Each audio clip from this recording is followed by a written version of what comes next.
Hey guys. I'm Bob. I'm Barb. Together we make up HetteshWorld. Bob, what are you doing outside? Are you doing something again? Got another little project on the camper. This camper on the front has got like a textured from the factory, the paint. And as you can see, over 2 years I've gotten a lot of chips. And a lot of this is dirt. It still has to be cleaned up. So I'm prepping this. I took this off and our hold down latch. And what I'm going to do is I'm going to use some bed liner paint on this. And I searched this product here. It's a little more expensive, but it's a pretty good product to protect this side of the camper. It also comes with rollers so you can get that textured feel like a bed liner. But I'm actually going to use fine roller because it's already textured. I don't want to have any more texture to it, so when I clean it, it's not so hard to wipe off. I want it to be as smooth as I can get it. And you can actually do 2 coats on this. You got to let it dry in between coats. And I'm not sure where I'm going to take the line at, because as you can see, this has a hinge point right here, and I don't want to get coating up in here. It'll crack off there. But I may bring it up above here and then avoid this area here. Mainly this area here is where the tires kick back and throw rocks and stuff onto it. So I'm going to take some 40 grit sandpaper and rough this up. And then I'm going to tape this off. I'm not going to coat this because this is plastic. I'll tape this will all be taped off, and then I'm going to put a coat on it, and we'll get it to so we don't get any more of these chips. So we will get back and see where Bob is in just a few moments.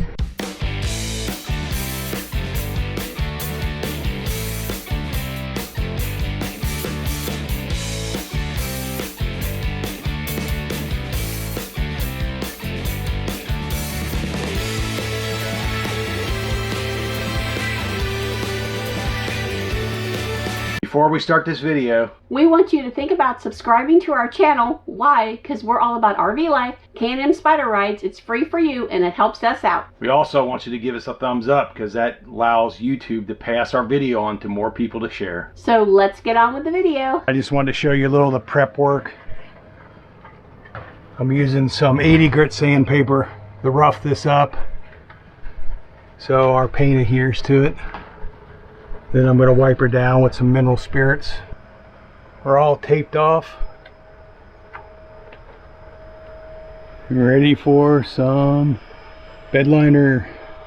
Just a little side note, this bed liner comes with clips on top due to possibly under pressure. And the other thing they recommend is that you put it into a separate container, because it can't be shook. It needs to be actually put into a larger container so you can stir it with a stick because of the mixture of products. This is the second day of putting on our bed liner on the front of the cap here to protect it from rocks. And I put coat 1 on 2 days ago because it says to wait 2 days between coats. This is coat 2 on this here.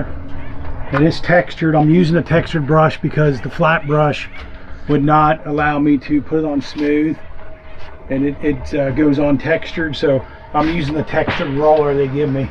So this here still has its first coat. This has got its second coat, and that's second coat. So it's coarse, but I'll be able to brush it off with a brush. So we'll get back to you after he finishes up. Yep, we're gonna get this second coat on the door. And if you guys can see that, I can see it clearly under here, but hopefully it comes through good for you guys. Are you having fun? Oh yeah. Yeah, they make a special roller just for this product, and this product can go on almost anything. People put it on their entire cars. They put it on boats. Oh, yeah. We did watch a video on a guy who did his whole car. His entire car, because he had hail dents, and they fixed the body, and he went ahead and put this on there. So they put it on a lot of commercial boats. It's used by the U.S. Army, so it's some really strong stuff when it dries. I just want to talk a little bit about the project. I used their roller, as I said earlier. A fine roller just don't work because it gums it up real bad, and you definitely have to dump it into a container and mix it because it's a 2-ply epoxy, so you have to mix it. It says on the container, do not shake, so you have to actually put it into another container and mix it up. That's what I did. The other thing I wanted to say is you definitely want to wear gloves because if it dries on you, it's hard to get off. So I wore gloves. You definitely want to be in a very well ventilated area because it's very toxic smell. Yeah. Barb's real sensitive to smell, so she couldn't even be outside. We're in a campground now, but we have nobody around us, in front of us, inside of us. We put 2 coats on. I did tape a line up here. It's drying now, so we'll get our handles back on, our latch back on once we get it all done. But the first coat, it was very hard. The second coat was a little easier to smooth out. The first coat kind of blotched on. Some spots were had little high points and some didn't, were smooth. And if you roll it too much, it starts to set up, it'll start to gum up on you. So you have to kind of just let it go and then come back with the second coat. Did you sand some areas too? No, I sanded just to prep it for the cleaning, and I mineral spirited off to get the contaminants off. Okay. Between coats, if you want, they say you can sand it. It has to last me 2 days. So if you go 2 days, you have to lightly sand it with 100 grit sandpaper. That's how hard this stuff is. Sorry, poop wagon driving by. Yeah.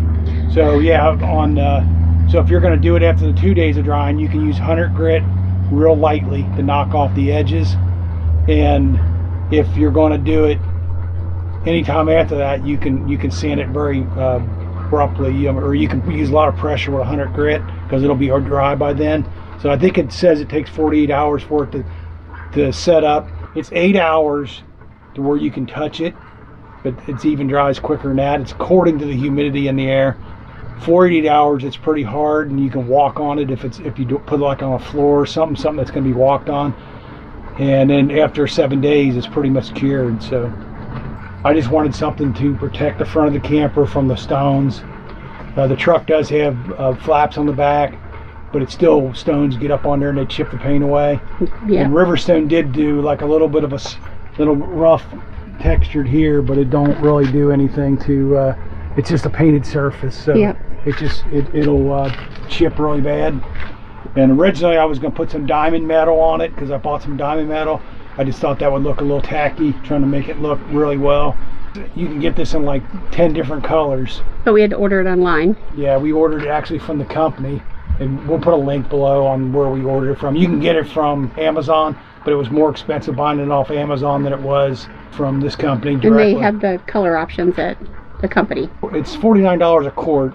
This took me about a quart and a quarter of a quart, and I got some left over, and they said to put it in a sealed container and it can last up to a year, 2 years. Any moisture at all, it's going to dry up. But you can touch it up at any time. If you get any kind of spot, you can touch it up. You can recoat it. You can recoat it with another color. But I'm hoping it's going to dry real nice and hard and give us a nice finish to where we can brush it off. And this part of the camper, I'll just have to use a bristle brush, which I have for cleaning tires and stuff. I'll just scrub it off. And once it's completely dry, we will do a finished picture that we can insert here at the ending. Yep. And we hope that you liked this project, found it interesting. Yep. We want you to smash up that notification bell. We want you to give us your comments. Yep. And we want you to remember that we're HetteshWorld. Come travel in our incredible world. Bye!